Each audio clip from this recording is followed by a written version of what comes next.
Hello everyone, welcome back to my channel Shiksha competition. Hindi की मिलती जुलती रचनाएं हम यहाँ पर देख चुके हैं। हालांकि हमने पहले बहुत सारी रचनाएं पढ़ी थी, लेकिन आज यहाँ पर एकदम आपको फ्रेश और नई रचनाएं मिलेंगी। ठीक है, फ्रेश यानी कि बिल्कुल नई रचनाएं जो हमने पहले नहीं पढ़ी हैं। तो उम्मीद है क्लास आपको काफ़ी पसंद भी आएगी और आपके लिए काफ़ी यूज़फुल भी रहेगी सभी एग्ज़ाम्स के लिए। तो चलते हैं हम अपनी पहले क्वेश्चन की तरफ। अगर आपको क्लास पसंद आती है तो आप पूरी ज़रूर देखना और लाइक सब्सक्राइब जरूर कर लेना। प्रेम प्रलाप ये भारतेंदु हरिश्चंद्र की रचना है। प्रेम माधुरी भारतेंदु हरिश्चंद्र। प्रेम मालिका ये भारतेंदु हरिश्चंद्र की रचना है। इसे प्रेम मालिका या प्रेम मल्लिका के नाम से भी देखने को मिलती है। तो ठीक है, इसमें परेशान मत होना। प्रेम प्रलाप, प्रेम माधुरी, प्रेम मल्लिका ये तीनों की तीनों भारतेंदु हरिश्चंद्र जी की रचना है। इसके बाद आता है प्रेम सरोवर। प्रेम सरोवर भी भारतेंदु हरिश्चंद्र की रचना है। प्रेम तरंग भारतेंदु हरिश्चंद्र। प्रेम पचासा भारतेंदु हरिश्चंद्र ये सभी इनकी काव्य रचना है। ठीक है, तो ध्यान रखना है प्रेम सरोवर, प्रेम तरंग, प्रेम पचासा। ठीक है, तीनों किसकी हैं? तो ये भारतेंदु हरिश्चंद्र की हैं। प्रेम नाम से बहुत सारी रचनाएं जो भारतेंदु हरिश्चंद्र जी की हमें मिलती हैं। प्रेम फुलवारी भारतेंदु हरिश्चंद्र की है। प्रेम जोगिनी भारतेंदु हरिश्चंद्र। ठीक है, प्रेम सरोवर नाम से भारतेंदु हरिश्चंद्र और घनानंद दोनों की रचनाएं, ये ध्यान रखना। प्रेम सरोवर घनानंद की भी रचना है। ठीक है, प्रेम सरोवर किसकी है? घनानंद की भी है और भारतेंदु हरिश्चंद्र की भी है, तो ये याद रखिएगा। आगे चलते हैं। प्रेम वाटिका। प्रेम वाटिका किसकी रचना है? तो प्रेम वाटिका बहुत अच्छी तरीके से आप जानते होंगे, ये रसखान की रचना है। ठीक है, प्रेम पथिक ये जयशंकर प्रसाद की रचना है। प्रेम पथिक वो रचना है जिसे जयशंकर प्रसाद जी के द्वारा पहले खड़ी वो ब्रज भाषा में लिखा गया था 1909 ईस्वी में, और फिर बाद में 1913 ईस्वी में इसे खड़ी बोली में परिवर्तन इसका कर दिया, यानी कि इसको अनुवाद कर दिया गया था। प्रेम पुष्पावली प्रताप नारायण मिश्र की रचना है। प्रेम पुष्पावली। प्रेम पत्रिका ये घनानंद की रचना है। प्रेम पत्रिका। प्रेम पहेली ये भी घनानंद की रचना है। ठीक है, प्रेम पत्रिका, प्रेम सरोवर, प्रेम पहेली ये तीनों घनानंद की रचना है। प्रेम प्रतिज्ञा ये मुंशी प्रेमचंद की रचना है। प्रेम प्रतिज्ञा। आगे आता है प्रेम दीपिका, ये देव की रचना है। प्रेम दीपिका। प्रेम चंद्रिका ये भी देव कवि की रचना है। प्रेम चंद्रिका और प्रेम दीपिका। मिट्टी का चेहरा ये राजेश जोशी की रचना है। ठीक है, मिट्टी का चेहरा किसकी है? राजेश जोशी की रचना है। इनकी एक और रचना है एक दिन बोलेंगे पेड़। ठीक है, ये भी किसकी है? ये भी राजेश जोशी की रचना है। मिट्टी की बारात शिव मंगल सिंह सुमन की रचना है। मिट्टी की बारात। मिट्टी और फूल ये नरेंद्र शर्मा की रचना है। आगे देखते हैं। देश की मिट्टी बुलाती है ये भदंत आनंद कौशल्यायन की रचना है। ठीक है, देश की मिट्टी बुलाती है किसकी है? भदंत आनंद की रचना है। माटी के लोग सोने की नैया ये मायानंद मिश्र की रचना है। ठीक है, माटी के लोग और सोने की नैया में क्या है? सोने की नैया एक माया है और माया में फंस करके रह गए हैं, ये मायानंद जी कहते हैं। मिट्टी से कहूँगा धन्यवाद, है ना, लेकिन कैसे कहूँगा? एकांत में जाकर कहूँगा। तो ये एकांत श्रीवास्तव की रचना है। ठीक है, मिट्टी से कहूँगा धन्यवाद, लेकिन धन्यवाद तो हमें एकांत में ही देना चाहिए, है ना। तो ये एकांत श्रीवास्तव का है। माटी हो गई सोना कन्हैया लाल मिश्र प्रभाकर। ठीक है, कन्हैया जब हमारे मिल जाते हैं हमें, तो हमारे लिए माटी भी क्या हो जाती है? सोना हो जाती है। ठीक है, माटी भी हो गई सोना, किसको किससे मिल करके? कन्हैया जी से मिल करके। माटी बाबा की कहानी रामदेव शुक्ल की रचना है। ठीक है, माटी बाबा की कहानी किसकी है? रामदेव शुक्ल की रचना है। माटी कहे कुम्हार से ये मिथिलेश्वर की रचना है। ठीक है, माटी कहे कुम्हार से। आगे है माटी की मूर्तें ये रामवृक्ष बेनीपुरी की रचना है। माटी की मूर्तें रामवृक्ष बेनीपुरी की रचना है। मिट्टी के पुतले ये प्रकाश चंद्र गुप्त की रचना है। ठीक है, मिट्टी के पुतले किसकी है? तो प्रकाश चंद्र गुप्त की रचना है। माटी पानी ये है सदानंद शाही की रचना। ठीक है, सोना माटी और माटी पानी दोनों अलग अलग हैं, मिलती जुलती सी कुछ रचनाएं हैं, तो थोड़ा ध्यान रखना पड़ेगा। माटी पानी ये सदानंद शाही की रचना है। आगे है मिट्टी की सौगंध किसको आती है? प्रेम कपाड़िया को। ठीक है, मिट्टी की सौगंध से मिट्टी की सौगंध है। मिट्टी की सौगंध हमें जब ही आती है जब हमारे अंदर प्रेम हो। ठीक है, मिट्टी के प्रति प्रेम हो। प्रेम कपाड़िया। पूछो इस मिट्टी से रामदेव धुरंधरा। ठीक है, पूछो इस माटी से ये किसकी है? रामदेव धुरंधरा की रचना है। सोना माटी ये विवेकी राय की रचना है। ठीक है, सोना माटी अलग रचना है, माटी पानी अलग रचना है। ठीक है, दोनों को ध्यान रखना। विवेकी राय की रचना है, खूब पूछी जाती है सोना माटी, तो थोड़ा इसको ध्यान रखना। मादा मिट्टी ठीक है। मादा मिट्टी किसकी है? तो कुसुम कुमार की रचना है। कुसुम, कुसुम यानी कि फूल, फूल जो होते हैं ना वो किस में खिलते हैं? मादा मिट्टी में खिलते हैं, नर मिट्टी में नहीं खिलते हैं। मिट्टी बोलती है, रमेश रंजक की रचना है। ठीक है, रमेश रंजक की रचना है, मिट्टी बोलती है। सब मिट्टी हो गया, ये माधव प्रसाद मिश्र की रचना है। ठीक है, माधव प्रसाद मिश्र की रचना है। सब मिट्टी हो गया, सब मिट्टी हो गया, माधव प्रसाद मिश्र। मिट्टी की ओर, ये रामधारी सिंह दिनकर की रचना है। मिट्टी की ओर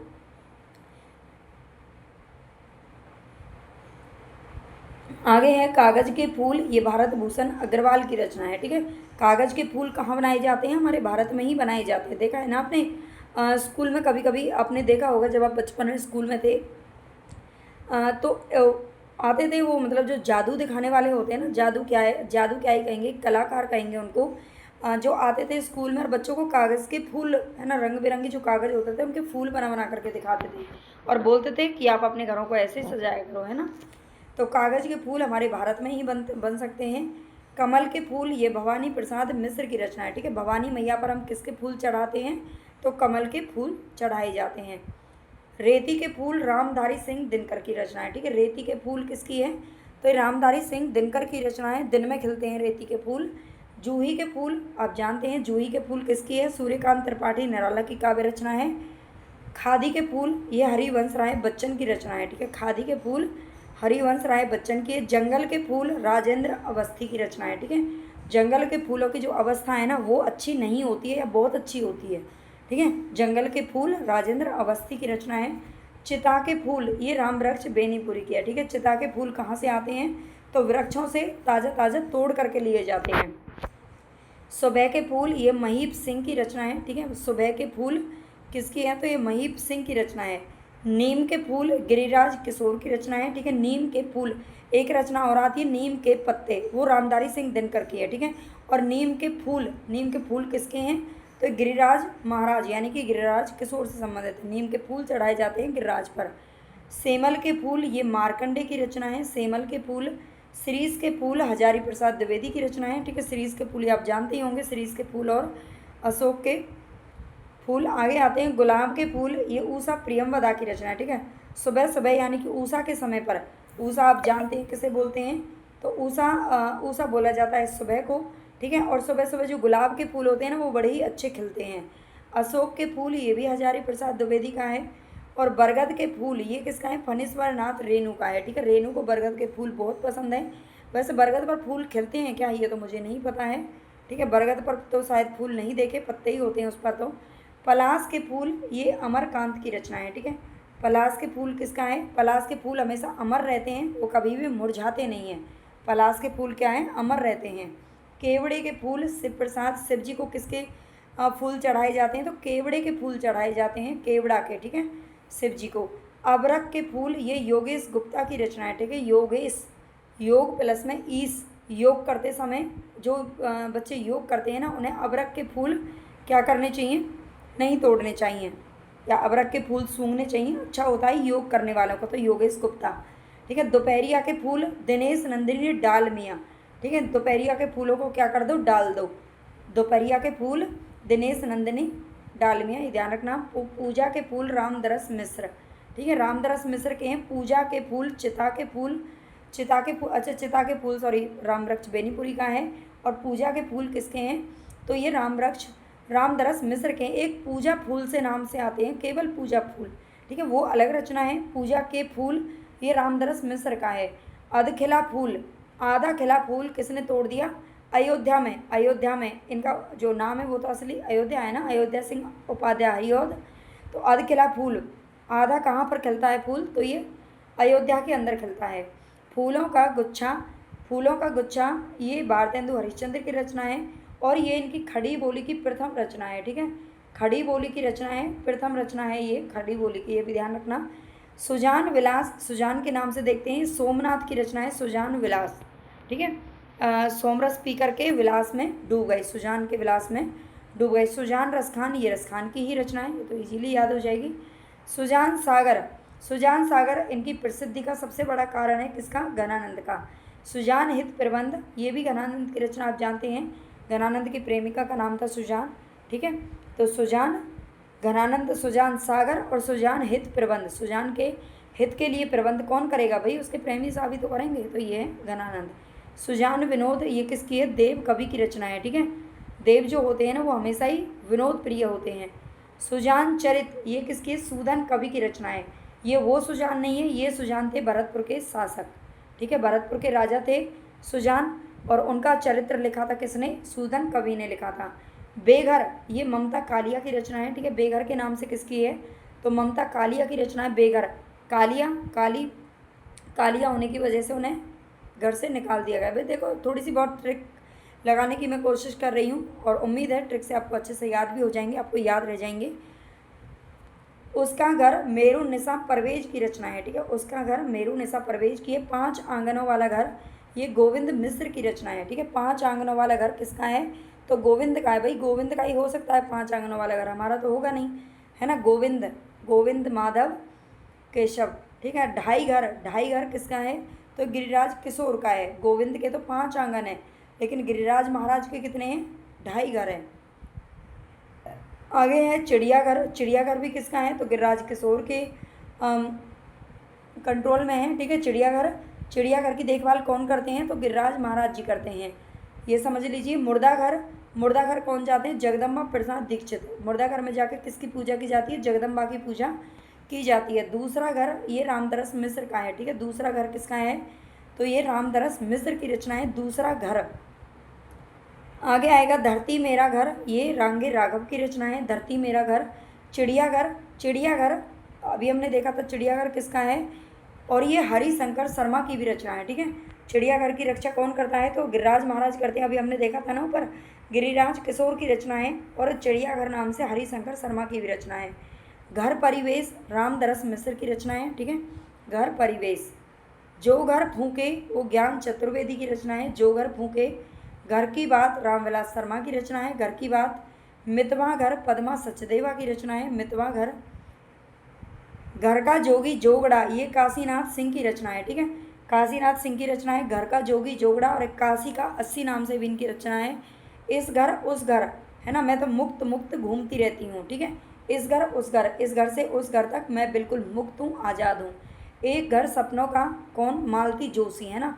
एक घर सपनों का, सपनों के घर में हम कैसे जाएंगे, जोश से, बिल्कुल पूरे फुल जोश से, है ना। घर बेघर किसका है, कमल कुमार की रचना है। घर बेघर, खाली बेघर नाम से अगर पूछ लिया जाए तो वो किसकी है, ममता कालिया की रचना है। घर बेघर, घर से बेघर हो गया कौन, कमल कुमार, कमल को घर से बेघर कर दिया। घर फूंक तमाशा, ये जयनंद की रचना है। अभी इसके नाम से हमने फूंक के नाम से एक और भी देखा था, कौन सा है, जो घर फूंके ज्ञान चतुर्वेदी। भाई घर कौन फूकेगा, जिसके अंदर ज्ञान नहीं होगा, ठीक है। जो घर फूके उसके अंदर ज्ञान बिल्कुल भी नहीं है, जिनके अंदर ज्ञान होता है वो कभी भी घर नहीं फूकते। घर फूंक तमाशा देखते हैं, ये किसका है, जयनंद का है, ठीक है। नीलाम घर, ये रामदेव शुक्ल का रचना है, नीलाम घर, ठीक है। खाली घर किसका है, तो रामदरस मिश्र की रचना है, रामदरस मिश्र के भी कई रचना आ चुकी हैं। बेगाने घर में, ये मंजुल भगत की रचना है, ठीक है। मंजुल भगत बेगाने घर में, बेगाने घर में कौन चला जाता है, जो भगत लोग होते हैं, है ना। बिना दीवारों के घर, मन्नू भंडारी की रचना है, ठीक है। बिना दीवारों के घर, पागल घर, ये नंदकिशोर की रचना है। कांच का घर, रामकुमार भिरमर की रचना है। आगे आता है कबूतर खाना, ये एकांकी है, किसकी है, जगदीश चंद्र माथुर की एकांकी है, ठीक है। कबूतर खाना एकांकी किसकी है, तो जगदीश चंद्र माथुर की है। कबूतर खाना नाम से उपन्यास भी है, जो कि शैलेश मटियानी का है, ठीक है। दोनों याद रखना, कबूतर खाना एकांकी जगदीश चंद्र माथुर की है, और उपन्यास किसका है, शैलेश मटियानी का है, दोनों ध्यान रखिएगा। अबूतर कबूतर, ये काव्य रचना है, किसकी है, उदय प्रकाश की है, ठीक है। अबूतर कबूतर उदय प्रकाश की रचना। अबूतर कबूतर कौन खेलता है, उदय प्रकाश खेलते हैं। क से कबूतर, ये भी काव्य है, ये भी उदय प्रकाश का है। माधव हम परिणाम निराशा, ये विद्यापति की है, ठीक है। माधव हम परिणाम निराशा किसकी है, तो विद्यापति के। माधव मैं ऐसा अपराधी, ये कौन कहता है, कबीर जी कहते हैं, ठीक है। ये इनके पंक्ति के रूप में भी पूछी जाती हैं। माधव मैं ऐसा अपराधी, ये कबीर की रचना। माधव क्या कहिए प्रभु ऐसा, ये रैदास की है, ठीक है। माधव क्या कहिए प्रभु ऐसा, माधव नाम से हैं सभी। माधव मोह समान जग माही, ये तुलसीदास का है, ठीक है। माधव मोह समान जग माही, मन चंगा तो कठौती में गंगा, ये रैदास का है, ठीक है। मन चंगा तो कठौती में गंगा, अवधू मन चंगा तो कठौती में गंगा, इसमें अवधू जोड़ दिया है और ये दादू दयाल की रचना बन चुकी है, ठीक है। अवधू किसकी है? अवधू दादू, अवधू दादू, है ना, कितना सिंपल है याद करना। चेहरे अनेक किस, ये आत्मकथा है और ये किसकी आत्मकथा है? उपेंद्र नाथ अस्क की रचना है। अनेक चेहरों को देख करके ये आत्मकथा है, ध्यान रखना, अस्क बहते हैं, ठीक है। चेहरे अनेक उपन्यास है, तो ये उपन्यास किसका है? नागार्जुन का है। नाग के चेहरे, अनेक चेहरे देख करके नाग के क्या होता है? अस्क बहने लग जाते हैं। दोनों को थोड़ा रिलेट करके पढ़ लेना, दोनों की रचना है, ठीक है। चेहरे ये नाटक है और ये किसका है? शंकर शेष का नाटक है, केवल चेहरे नाम से। चेहरे किसके चेहरे? ये गिरिराज किशोर का नाटक है, ठीक है, ये भी नाटक है। चेहरे किसके चेहरे? चेहरे जाने पहचाने, ये संस्मरण है सेठ गोविंद दास का, ठीक है। चेहरे जाने पहचाने, ये संस्मरण किसका है? सेठ गोविंद दास का है। अपने अपने चेहरे, ये उपन्यास है प्रवाह खेतान का, ठीक है। अपने अपने चेहरे प्रवाह खेतान का उपन्यास है। परमात्मा का कुत्ता, ये कहानी किसकी है? तो ये मोहन राकेश की कहानी है, परमात्मा का कुत्ता नाम से। और पागल कुत्तों का मसीहा, ये उपन्यास है सर्वेश्वर दयाल सक्सेना जी का। कुत्ते की मौत, ये कहानी कौन कैसी है? बड़ी ही निर्मल कहानी है कुत्ते की मौत, ठीक है। कुत्ते की दुम और शैतान, ये कहानी किसकी है? तो ये रांगी राघव की कहानी है, ठीक है। कुत्ते की दुम और शैतान। कुत्ते की आवाज़ रपट, ये रिपोर्टाज है और ये किसका है? फणीश्वर नाथ रेणु जी का है, ठीक है। कुत्ते की आवाज़ रपट। कुत्ते की पूँछ, ये कहानी किसकी है? तो ये यशपाल जी की कहानी है, कुत्ते की पूँछ नाम से। मरघट के कुत्ते, ये अमृतलाल नागर का है, ठीक है। मरघट के कुत्ते हमेशा क्या रहते हैं? अमृत के समान होते हैं मरघट के कुत्ते। बापू के नाम से ये जीवनी लिखी है, ये महात्मा गांधी की जीवनी है, कई नाम से लिखी गई हैं। ये घनश्याम दास बिड़ला ने लिखी है, ठीक है। बापू नाम से जीवनी किसने लिखी है? तो घनश्याम दास बिड़ला ने लिखी है। आगे आता है महात्मा गांधी नाम से जीवनी किसने लिखी है? तो रामचंद्र वर्मा ने लिखी है, ठीक है। महात्मा गांधी नाम से जो जीवनी है वो रामचंद्र वर्मा की है। बापू के कारावास की कहानी, ये जीवनी किसकी है? तो सुशीला नायर की कहानी है, बापू के कारावास की कहानी। आगे आता है बाबूजी नाम से जो कहानी है वो किसने लिखी है? तो मिथिलेश्वर ने लिखी है। बाबूजी नाम से जीवनी लिखी है नागार्जुन ने, ठीक है। जीवनी नागार्जुन की है और कहानी मिथिलेश्वर की, दोनों को ध्यान रखना पड़ेगा। शेष अशेष, ये उपन्यास है उदय शंकर भट्ट का, ठीक है। शेष अशेष, ये उपन्यास किसका है? उदय शंकर भट्ट का है। शेष यात्रा, इस नाम से उपन्यास किसने लिखा है? तो उषा प्रियमवदा ने लिखा है, ठीक है। शेष यात्रा को उषा होने पर करेंगे, ये उपन्यास किसका है? उषा प्रियमवदा का है। शेष इतिहास, ये कहानी है किसकी? रमेश उपाध्याय की, ठीक है। शेष इतिहास कहानी किसकी है? तो रमेश उपाध्याय की कहानी है। शेष कादम्बरी, ये उपन्यास किसका है? तो ये उषा प्रियमवदा का है, ठीक है। शेष कादम्बरी, ये उपन्यास है उषा प्रियमवदा का। आखिरी कलाम नाम से जो रचना है वो किसकी है? तो ये जायसी की रचना है, आखिरी कलाम नाम से उपन्यास भी लिखा है, ये दूधनाथ सिंह का उपन्यास है। भारतेंदु हरिश्चंद्र का जीवन चरित्र, ये जीवनी है, बाबू राधाकृष्ण दास ने लिखी है, ठीक है। भारतेंदु जी का जीवन चरित्र लिखा है, ये जीवनी है किसकी? भारतेंदु जी की, और लिखी किसने है? बाबू राधाकृष्ण दास ने लिखी है। हरिश्चंद्र नाम से जीवनी है, ये किसने लिखी है? शिवनंदन साय ने लिखी है, ठीक है। भारतेंदु हरिश्चंद्र नाम से जो जीवनी है ये ब्रजरत्न दास ने लिखी है। और प्यारे हरिश्चंद्र जू, ये भी जीवनी है जो कि प्रतिभा अग्रवाल ने लिखी है, ठीक है। ये नई रचना है। तो उम्मीद है आपको ये क्लास जरूर पसंद आएगी और आपके लिए काफ़ी यूजफुल भी रहेगी। वही एक बार लाइक सब्सक्राइब जरूर कर लेना। अगर हिंदी साहित्य के नोट्स आप चाहते हैं तो आप मुझे इस नंबर पर संपर्क कर सकते हैं। LT grade TGT PGT UGC net HPSC चाहे कोई भी आप एग्ज़ाम देना चाहते हैं, DSS भी हो, कोई भी हो, है ना। हिंदी साहित्य अगर आपको पढ़ना है तो हिंदी साहित्य के इससे बेस्ट नोट मैं बता रही हूँ आपको कहीं भी नहीं मिल सकते हैं, क्योंकि जो मैंने मेहनत की है ना शायद बड़े बड़े कोचिंग वाले भी नहीं कर सकते, ठीक है। सब मूल किताबों के का निचोड़ है उनमें, और केवल 600 रुपये, ठीक है। इस नंबर पर आप पे करके इसको अपने घर तक भी मंगवा सकते हो, और आप लेना चाहें तो ई बुक के रूप में भी ले सकते हो 249 रुपये में। ओके, धन्यवाद। लाइक सब्सक्राइब भाई कर लेना, ठीक है।